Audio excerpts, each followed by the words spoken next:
Jeff Platt here for PokerNews.com, continuing our coverage of the 49th Annual World Series of Poker. We're going to talk some strategy, a strategy session brought to you by 888 Poker with Brandon Shack Harris. Just overall, mixed games crusher, I would say. I can say that. You won't say that because you're a little too modest. Brandon, before we get to actual strategy, how excited are you at the beginning of a summer like this? Okay, so you did ask me about World Series. I was informed that this was going to be how are you feeling about World Series and maybe some strategy for 08, which I'm terrible at. So you may want to only pay attention to this first part. Okay, I would say, usually I fly in from Chicago.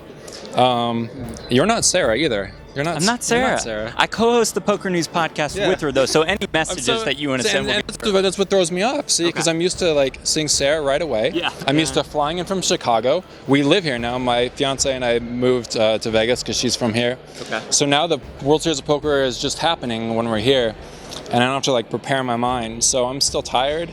I'm still not ready. I just had, the synapses haven't fired yet. It's not World Series time yet, but it will be. We've got some bitching, which is good. Yeah. But there's singing at my table, which is offsetting the bitching. So yeah, still not a full bitch yet, so it hasn't registered yet. But I'm excited. Does the singing at the table though only come during week one when everybody's in a good mood and nobody's gone busto yet? That would be an astute assumption. Okay. We try sometimes to get people late in the series to clap for the winner of each hand. It's kind of a Chicago thing, keep the morale up. Yeah. It gets a little dicey when people have their tournament life on the line, closer to the final table, but people still play along. I don't know. Hopefully it's just a nice precedent and it keeps going. I'm enjoying this thing personally. We're enjoying watching it as well. As far as Omaha Hi-Lo is concerned, what would you say the biggest mistake cash game players make when transitioning to a tournament like this? I think the biggest mistake is maybe playing your hands too fast, overvaluing hands. A lot of times it's correct to kind of push your equity in multi-way spots. And here you might want to look for spots to do a conservative check, where you usually try to push some value because you only have one life, and that's really important. I can answer that one. That was a really good. Yeah, I lobbed. I'm going to lob this one up for you too. Okay.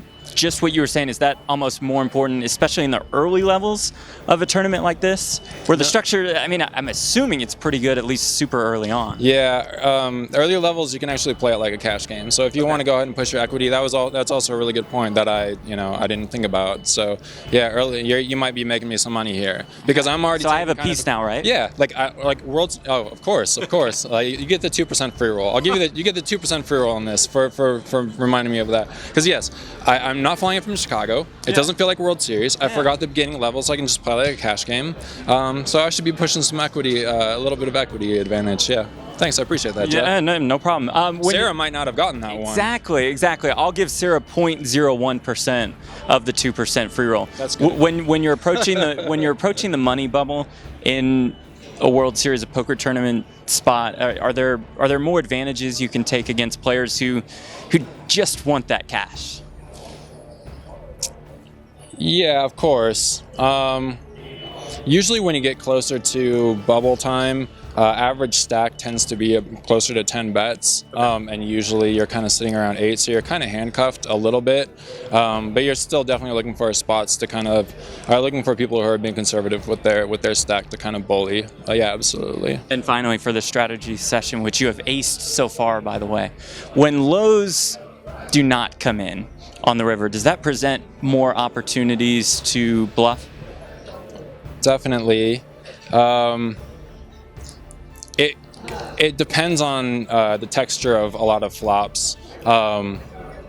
Usually on a low, high kind of flop, you might want to put in a reluctant bet if you feel like you're unblocking a lot of hands that your opponents could have, or if you feel like they're just highly weighted towards a low hand, like they're usually kind of shy to play higher hands, which happens a lot, especially in the $1,500 fields. So yeah, you may want to go ahead. I think you've got this nailed more than me. You're just basically setting me up to be like, yeah, bro, yeah. You know. Yeah. So let's do a strategy podcast with Jeff here. Okay. Next time. I'm not sure if anybody would questions. I'll make them way harder than you did for me. We'll see how you do. Awesome, man. Thanks for the time today. We appreciate it. Thank you. It was Good a luck pleasure. this summer, Thanks. all right? All right, that is Brandon Shaq Harris. Good luck, guys. I'm Jeff Platt for PokerNews.com, and I have a 2% free roll. You guys remember that. 2% free roll.